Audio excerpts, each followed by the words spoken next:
প্রিয় শিক্ষার্থীরা, আজকে ক্লাসে আমি ঘাসফড়িংয়ের রক্ত সংবহন সম্পর্কে পড়াবো। এখানে শুরুতে আসো রক্তটা কি। রক্ত এক ধরনের ভাসমান তরল যোজক কলা। এখানে সংবহন শব্দটার অর্থ কি? পরিবাহিত হওয়া। তাহলে জীবদেহে প্রয়োজনীয় উপাদান, পুষ্টিদ্রব্য ও হরমোন রক্তের মাধ্যমে দেহকোষে পৌঁছানো এবং দেহকোষ থেকে বিপাকে সৃষ্ট নাইট্রোজেন জাতীয় বর্জ্য পদার্থ একইভাবে অর্থাৎ রক্তের মাধ্যমে রেচন অঙ্গে নিয়ে আসার নামই হচ্ছে সংবহন।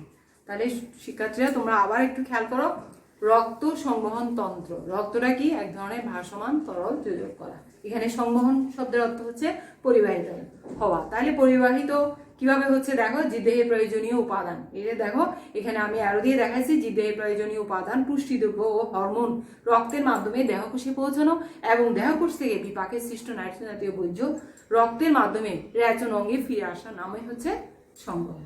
তাহলে তোমরা রক্ত আর সংবহন, রক্ত সংবহন সম্পর্কে জানলা। এবার আসো, সংবহন প্রক্রিয়াটা দুইভাবে হয়, একটা হচ্ছে মুক্ত আর একটা হচ্ছে বদ্ধ। মুক্ত সংবহনটা কি দেখো তো, এখানে রক্ত হৃদযন্ত্র থেকে নালীপথের মাধ্যমে দেহগহ্বরে আসে, আবার দেহগহ্বর থেকে নালীপথের মাধ্যমে হৃদযন্ত্রে ফিরে আসার নামই হচ্ছে মুক্ত সংবহন তন্ত্র।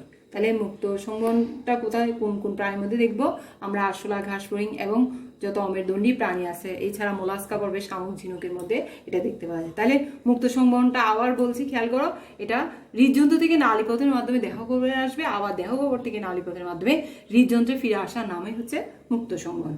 এটা আর্থ্রোপোড এবং মোলাস্কা পর্বের প্রাণীদের মধ্যে দেখতে পাওয়া যায়। এবার আসো বদ্ধ সংবহন তন্ত্র। এটা মুক্তটা গেল, এবার আসো বদ্ধ। বদ্ধটা কি? এটা হৃদযন্ত্র থেকে তোমার রক্তবাহিকার মধ্যে দিয়ে প্রবাহিত হবে, আবার রক্তবাহী থেকে হৃদযন্ত্রে প্রবাহিত হবে। এখানে কোনো গহ্বর অর্থাৎ দেহগহ্বরের প্রয়োজন, দেহগহ্বরে এটা মুক্ত হবে না, শুধু নালীপথের মাধ্যমে এটা হৃদযন্ত্র থেকে রক্তবাহিকাতে যাবে, রক্তবাহিকা থেকে হৃদযন্ত্রে আসার নামে হচ্ছে বদ্ধ সংবহন তন্ত্র। এটা কোন কোন প্রাণীর মধ্যে আমরা দেখতে পাই? কোন পর্বে? অ্যানিলিড এবং কর্ডেটা পর্বের। অর্থাৎ অ্যানিলিডের মধ্যে ক্যাচো, আর কর্ডেট পর্বের মধ্যে তোমার মানুষ থেকে শুরু করে যত মেরুদণ্ডী প্রাণী আছে সবার মধ্যে বদ্ধ রক্ত সংবহন প্রক্রিয়াটা দেখতে পাওয়া যায়। তাহলে আমরা রক্ত সংবহন তন্ত্রের মধ্যে আমরা দুইটা অপশন পেয়েছিলাম, একটা হচ্ছে মুক্ত, একটা হচ্ছে বদ্ধ। মুক্তটা কি? এটা হৃদযন্ত্র থেকে নালীপথে দেহগহ্বরে, দেহগহ্বর থেকে নালীপথে হৃদযন্ত্রে আসলো। আর এটা কি? হৃদযন্ত্র থেকে রক্তবাহিকার মধ্যে। এই রক্তবাহিকা কারা? এখানে ধমনী, শিরা, কোষিক জালিকা।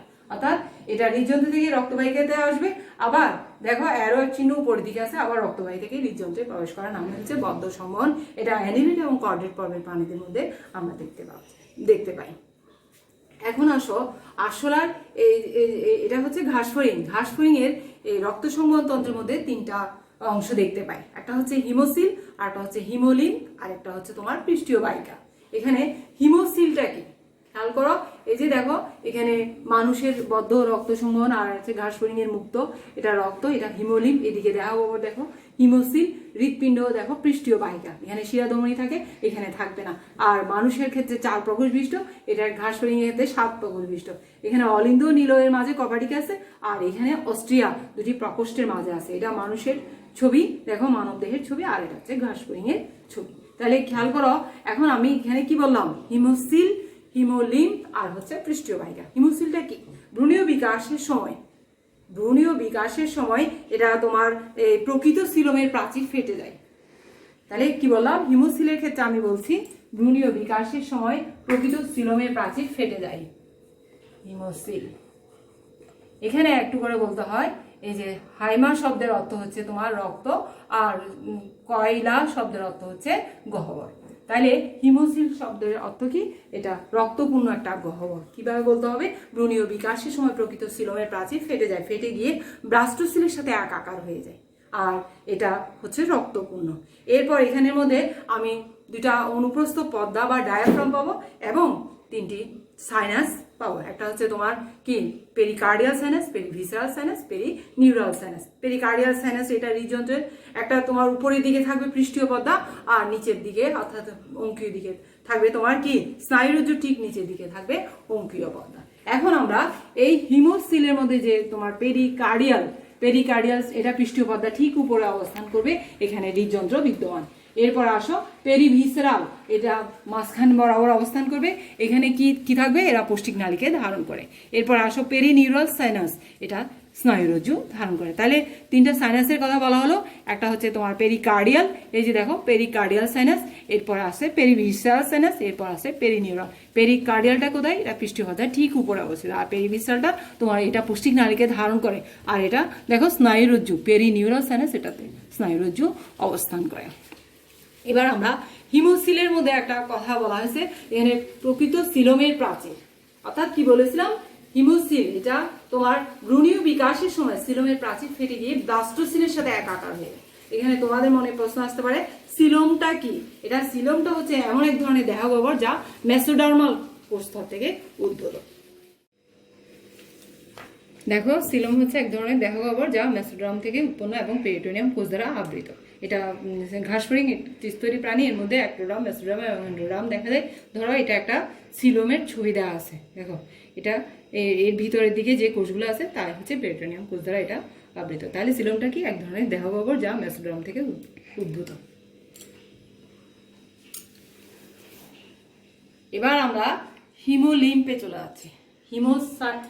তোমার হিমোসিল বলা হয়ে গেল, এখন খেয়াল করো হিমোলিম্প। হিমোলিম্পটা কি, এটা এক ধরনের বর্ণহীন প্লাজমা, প্রায় 70% পানি থাকে। আর এখানের মধ্যে তোমার কি আছে, এই বর্ণহীন প্লাজমার মধ্যে ভাসমান বর্ণকণিকা। তাহলে এটা এই হিমোলিম্পটা কি, এক ধরনের বর্ণহীন প্লাজমা, 70% পানি। এটা তোমার বর্ণহীন এই রক্তকণিকা হিমোসাইট নামক, হ্যাঁ, ঘাসফড়িং এর মধ্যেই এটা বিদ্যমান থাকে। এটা হিমোসিল নামক গহ্বরের লসিকের সাথে মিশ্রিত অবস্থায় থাকে বলে ঘাসফড়িং সহ অন্যান্য অমেরুদণ্ডী প্রাণীদের রক্তটা হবে তোমার হিমোলিম্প।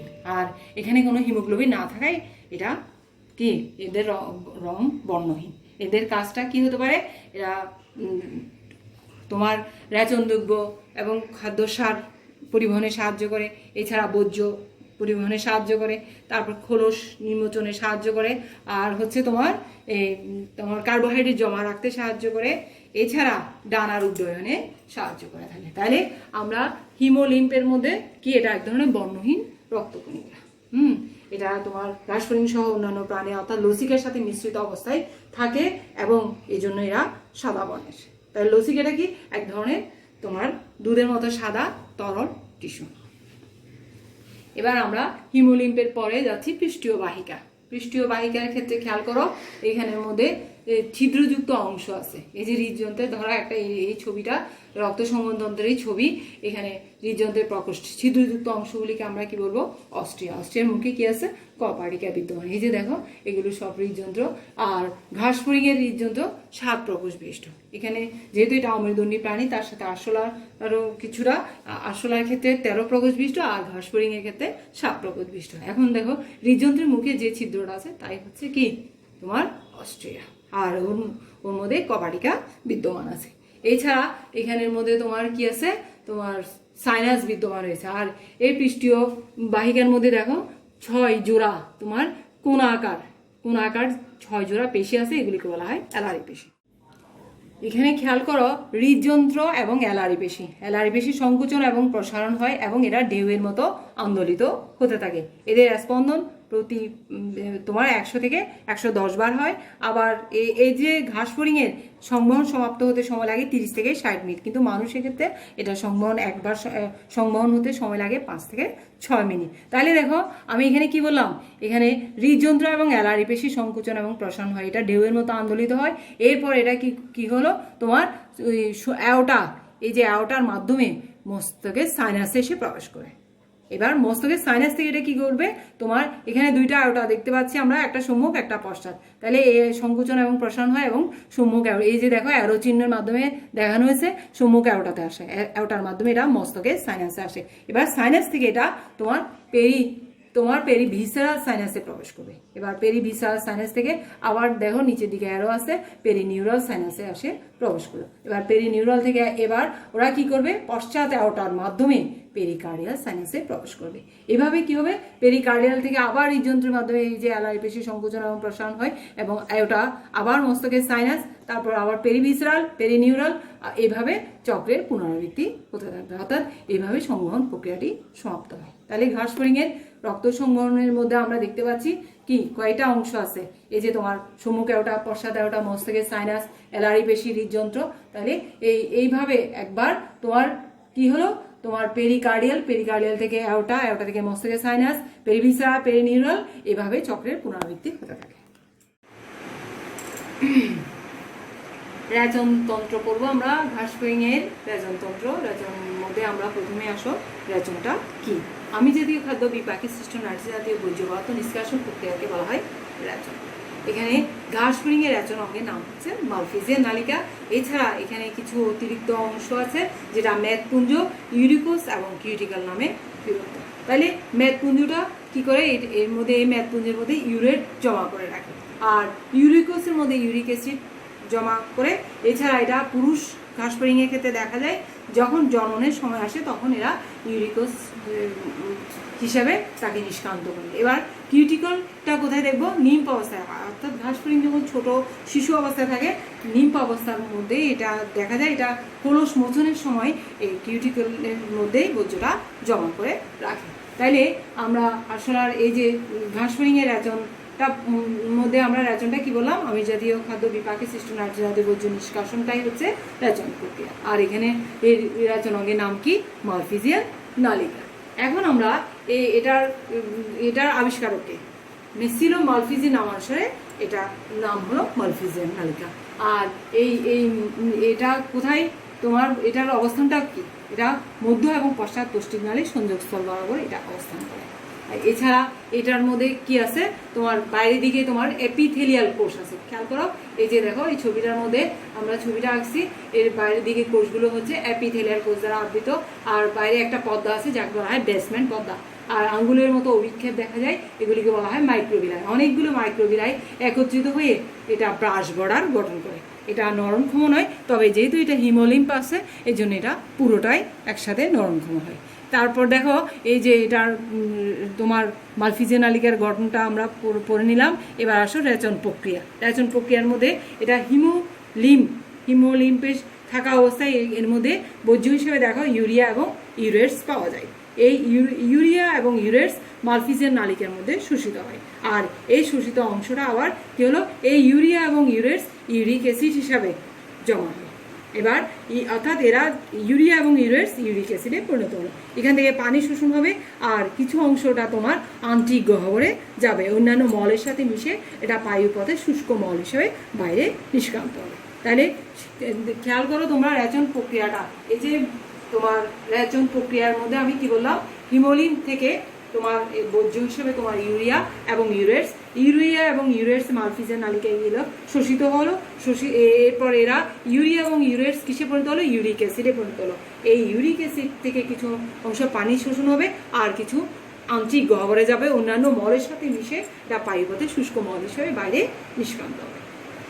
ঠিক আছে, তো শিক্ষার্থীরা তোমরা এখানের মধ্যে আমি কি বললাম, রেচন প্রক্রিয়ার মধ্যে মালফিজিয়ান নালিকার কথা বললাম, কিন্তু এর আগের যে ছবিটা ছিল তোমার কি, রক্ত সংবহন তন্ত্র। রক্ত সংবহন তন্ত্রের মধ্যে ঘাসফড়িংয়ে হৃদযন্ত্রের 7টা প্রকোষ্ঠ আছে, সেই 7টা প্রকোষ্ঠেই গুনে গুনে তোমরা ছবির মধ্যে দিবা, আর এলারি পেশি 6 জোড়া এইগুলো দিবা ছবিটা।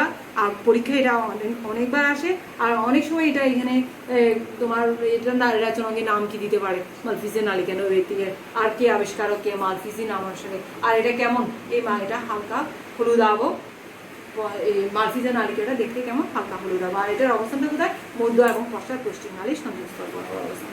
শিক্ষার্থীরা এগুলো তোমরা ছবি আঁকবা, আর বাড়িতে বারবার আমি যেভাবে দেখাইছিলাম সেভাবেও যদি চেষ্টা করো দেখার জন্য তোমাদের অনেক সহজ লাগবে। পরের ক্লাসে তোমাদের সাথে দেখা হবে। ভালো থেকে তোমরা, ধন্যবাদ।